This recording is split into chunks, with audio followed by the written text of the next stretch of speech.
일토소명 이야기 묵상, 하나님을 기쁘시게 하는 인생 경영.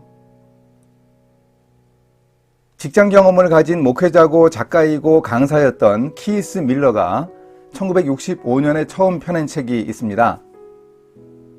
우리말로는 새 포도주의 맛이란 제목으로 번역되었습니다. 어떤 제도와 울타리의 틀을 넘어서는 그리스도인의 새로운 삶의 양식을 다루고 있습니다.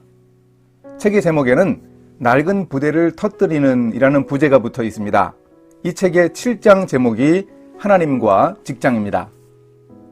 그 부분에서 키스 밀러는 의미 있는 교훈을 주고 있습니다. 이렇게 글을 시작합니다. 우리 그리스도인들은 예배와 교회 활동에서는 누구 못지않게 진지하고 성실하지만 직장 생활에서는 믿지 않는 사람들과 다름없는 삶을 살아간다. 그러나 정작 자신은 결코 그 사실을 잘 모른다. 이 사람이 직장 생활을 하다가 신학교에 가서 목사가 된 사람입니다. 신학교에서 2년간 공부한 후에 한 사람을 만났습니다. 전에 근무한 정유회사에서 같이 근무했던 직원이었습니다. 그런데 그 사람은 이렇게 말하더랍니다. 세상에, 키스, 자네가 크리스천이었다니 믿기지 않는걸? 놀라는 표정을 짓는 옛 직장 동료를 보면서 키스 밀러는 크리스천인 자신의 이중성에 대해서 회개했습니다.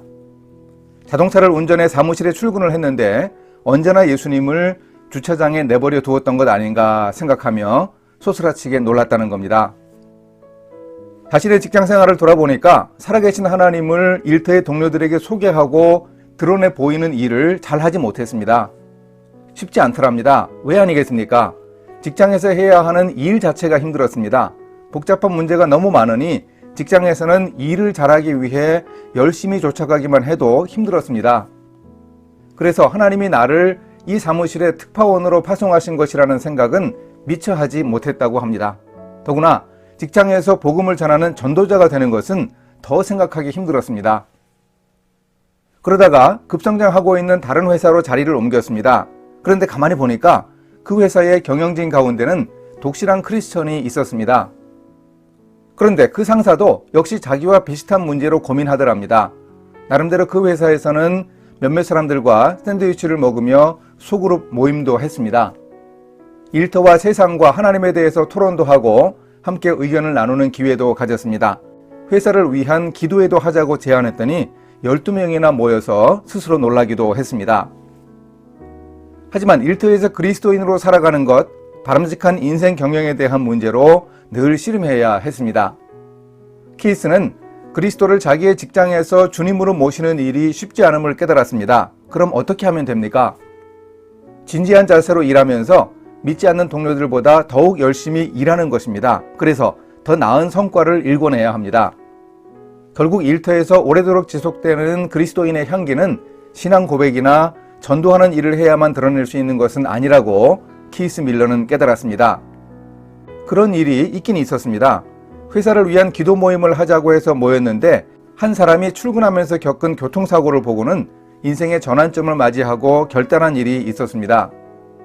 그런 감동적인 회심을 보면서 진정한 기쁨이 있었다고 합니다. 하지만 전도하기를 가장 중요한 일로 삼는 것보다 더 중요한 것이 있음을 알았습니다.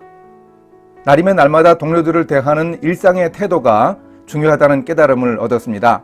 자연스럽게 일터에서 성실한 그리스도인으로 살아가는 모습 말입니다. 결국 사람들이 자신의 직업을 기독교적 소명으로 이해하고 실천하는 것이 문제입니다. 이런 문제에 대해서 저자 키스 밀러는 독일의 신학자인 디트리히 보네퍼의 이야기가 거의 정답이라면서 인용하며 자신의 글을 마무리하고 있습니다. 제자가 되라는 부르심에 우리가 응답한다면 우리는 어디로 가게 될까? 이 질문에 답하려면 우리는 그분께 나아가야 할 것이다. 우리에게 자신을 따르라고 초대하시는 예수 그리스도만이 여정의 끝을 아신다. 하지만 우리는 그 여정이 한량없는 자비의 길이 될 것임을 안다. 제자도란 우리 인생에서 느끼는 기쁨을 뜻한다. 이 기쁨은 일터와 세상에서 살아가는 우리의 기쁨이기도 하지만 결국 하나님의 기쁨입니다. 잠언 16장에서 하나님의 기쁨을 말합니다. 인자와 진리로 인하여 죄악에 속하게 되고 여호와를 경외함으로 말미암아 악에서 떠나게 되느니라. 사람의 행위가 여호와를 기쁘시게 하면 그 사람의 원수라도 그와 더불어 화목하게 하시느니라. 적은 소득이 공의를 겸하면 많은 소득이 불의를 겸한 것보다 나으니라. 악에서 떠난 행위, 구체적으로 불의를 겸한 많은 소득이 아니라 공의를 겸한 적은 소득을 하나님이 기뻐하십니다. 우리가 왜 일하는지, 어떻게 일해야 하는지 알려주십니다. 이렇게 우리가 하나님을 기쁘시게 하면 우리의 원수라도 화목하게 된다고 잠언 기자는 강조합니다. 우리도 하나님을 기쁘시게 하는 인생 경영의 법칙을 배우고 실천하기 위해 노력해야 하겠습니다. 함께 기도하십니다.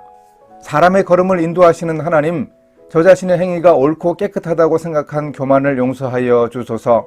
심령을 감찰하시는 하나님께 저의 모든 일을 다 맡기겠습니다.